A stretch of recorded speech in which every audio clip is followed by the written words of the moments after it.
Satu, dua, tiga.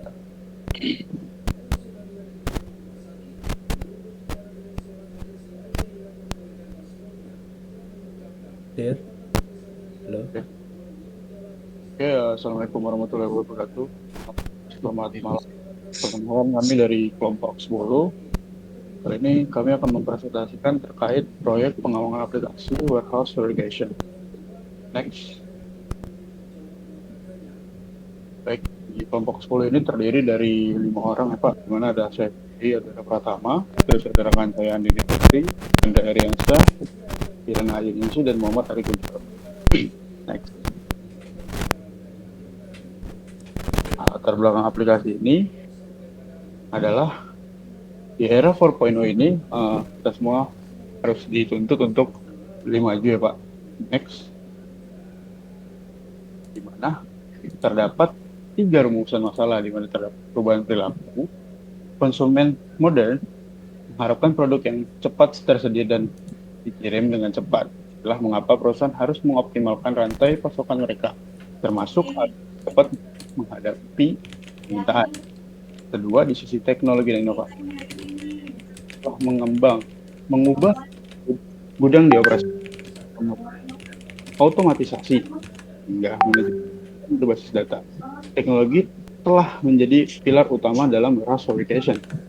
Tiga, di sisi kepedulian lingkungan, gudang-gudang yang dirancang dengan baik dapat membantu mengurangi dampak lingkungan dengan mengoptimalkan penggunaan energi dan mengurangi limbah. Next.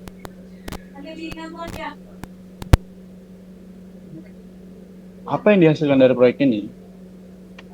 Dari aplikasi warehouse verification, aplikasinya adalah langkah maju dalam dunia manajemen gudang, direncanakan khusus untuk memenuhi kebutuhan bisnis dalam mengatur dan mengoptimalkan operasi penyimpanan barang. Dalam era ketidakpastian dan persaingan yang makin ketat, manajemen gudang yang efisien dan terorganisasi adalah kunci sukses bisnis. Warehouse verification hadir sebagai solusi cerdas yang akan membantu Anda menghadapi berbagai tantangan dalam manajemen gudang, mulai dari pelacakan barang hingga optimasi ruang penyimpanan. Next. Terdapat di ruang lingkup proyek aplikasi warehouse verification ini mencakup berbagai aspek yang berkaitan dengan pengembangan, implementasi, dan pemeliharaan aplikasi yang berfokus pada perencanaan, desain, dan manajemen gudang yang efisien dan berkelanjutan.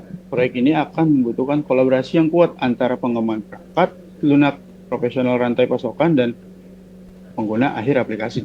Next. Untuk tahap perencanaan mungkin akan dilanjutkan oleh rekan saya. Silakan.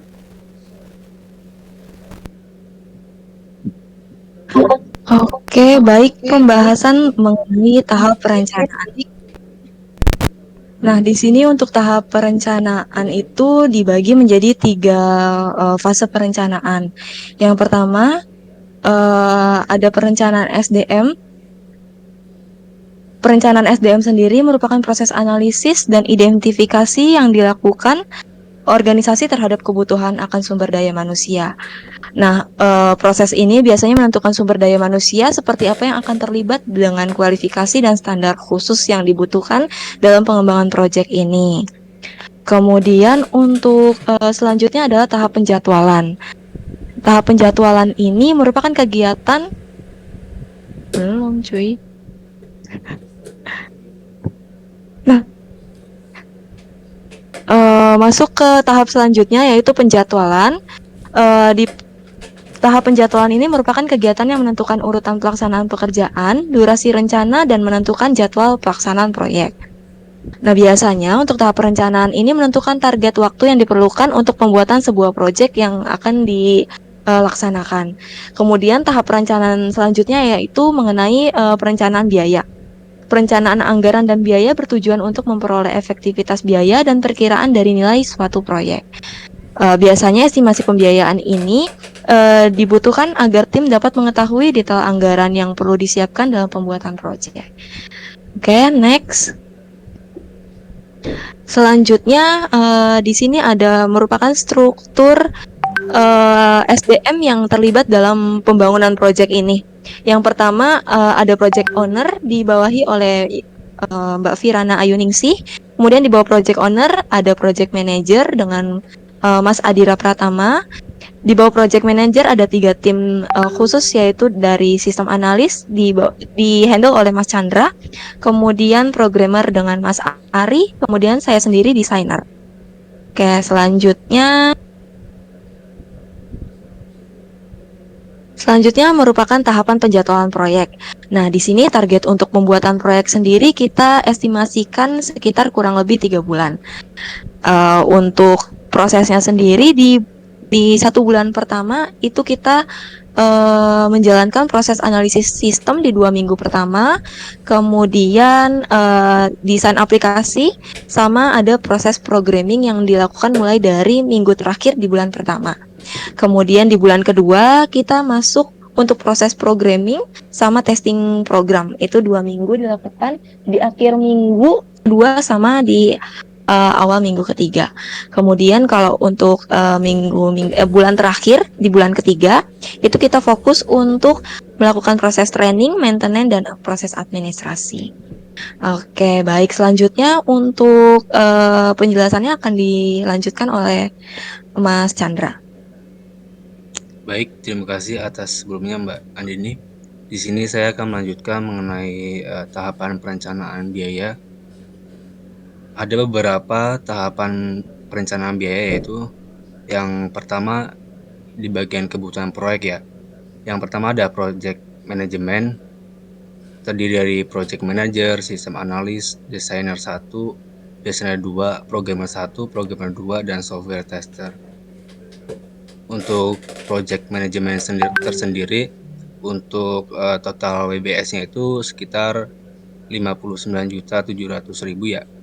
Dan untuk presentasi dari totalnya itu 88,9%. Yang kedua ada hardware, terdiri dari komputer, dan biaya unitnya ada 4.500.000. Untuk total WBS levelnya yaitu 4.500.000.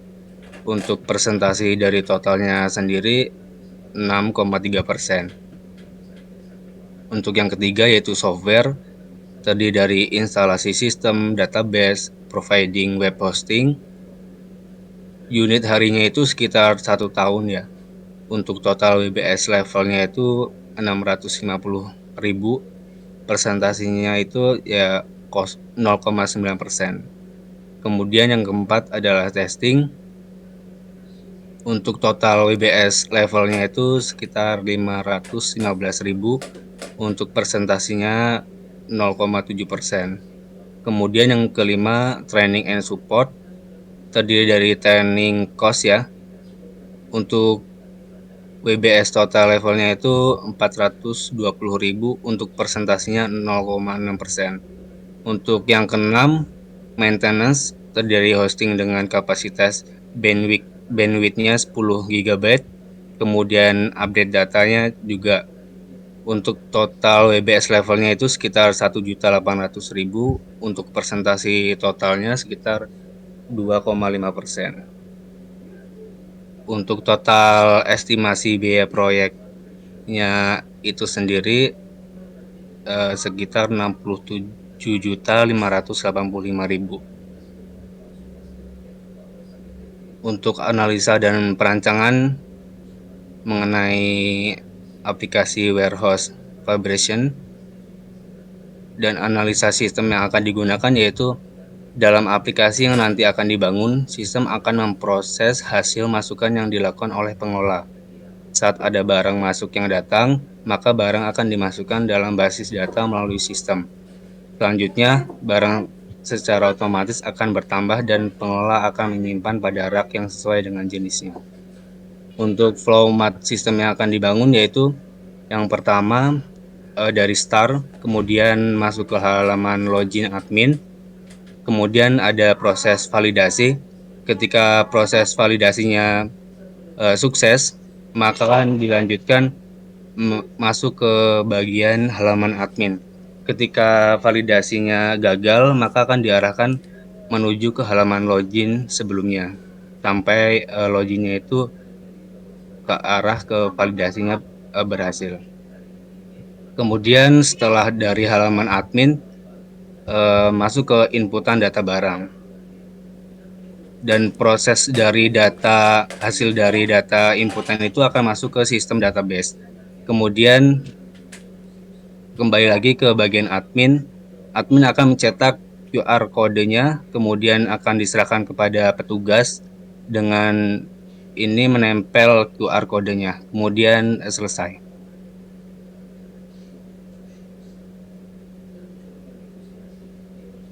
Kemudian untuk analisis kebutuhan aplikasinya yaitu login adalah proses pemberian hak akses pada user atau admin dan validasi untuk user atau admin yang akan mengakses bagian tertentu dalam sistem. Yang kedua, kelola data barang merupakan mendata barang dengan menggunakan aplikasi berbasis web yang terintegrasi dengan sistem untuk scan QR code. Kemudian yang ketiga, kelola data laporan merupakan aktivitas untuk memonitoring barang masuk yang tersusun di rak. Ada juga kebutuhan aktor. Yang pertama, petugas warehouse adalah aktor yang mengelola barang di warehouse Center of Technology. Kemudian yang kedua ada admin adalah seorang yang mendapatkan hak akses penuh untuk kelola master data.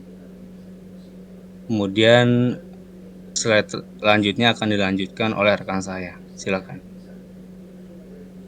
Ya, terima kasih Mas Chandra. Berikut untuk use case diagram pada warehouse fabrication, di mana diagram use case di sini menggambarkan interaksi antara use case dan aktor dalam suatu sistem. Di sini aktornya sendiri ada dua, yaitu admin dan petugas, di mana admin hanya bisa mengakses sistem kelola data barang, sedangkan untuk aktor petugas mereka mempunyai akses ke 3 sistem, dapat masuk ke kelola data barang, terus ke cetak laporan dan scan QR code, seperti itu. Next. Selanjutnya berikut untuk gambaran kelas diagram, di mana yang merupakan struktur yang akan digunakan dalam suatu aplikasi dalam proses pembuatan aplikasi. Ini kelas diagram yang akan digunakan adalah sebagai berikut. Di sini terdapat kelas-kelas barang, pesanan, penerima barang, manajemen gudang, petugas gudang, dan pengambilan barang serta pengiriman. Next. Untuk topik yang keempat, di sini akan menjelaskan untuk hasil dan implementasinya. Next. Ya, di sini untuk tampilan loginnya seperti ini. Di sini kita bisa memasukkan username serta password seperti itu. Ya. Next. Selanjutnya akan dibawakan oleh rekan saya, silakan. Terima kasih. Halo, terima kasih Mbak. Oke, di sini saya akan menjelaskan tentang tampilan awal ya. Tampilan awal di sini merupakan ada 4. Ya, halo, silakan Mas Ari. Halo.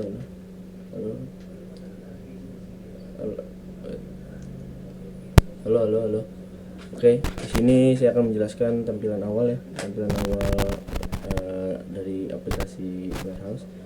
Di sini ada 4 menu ya.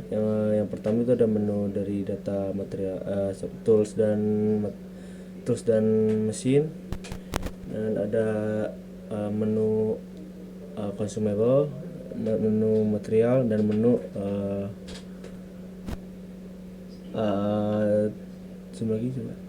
dan menu incoming atau maksudnya data barang masuk. Oke, next.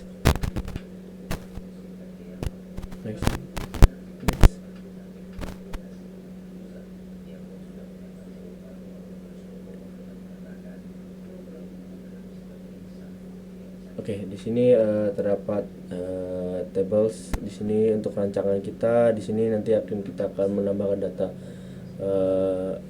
yaitu data pertama, data material, nomor material, terus kode materialnya, spesifikasi material, kuantiti dari material itu sendiri, dan material itu digunakan untuk keterangan material itu apa. Next.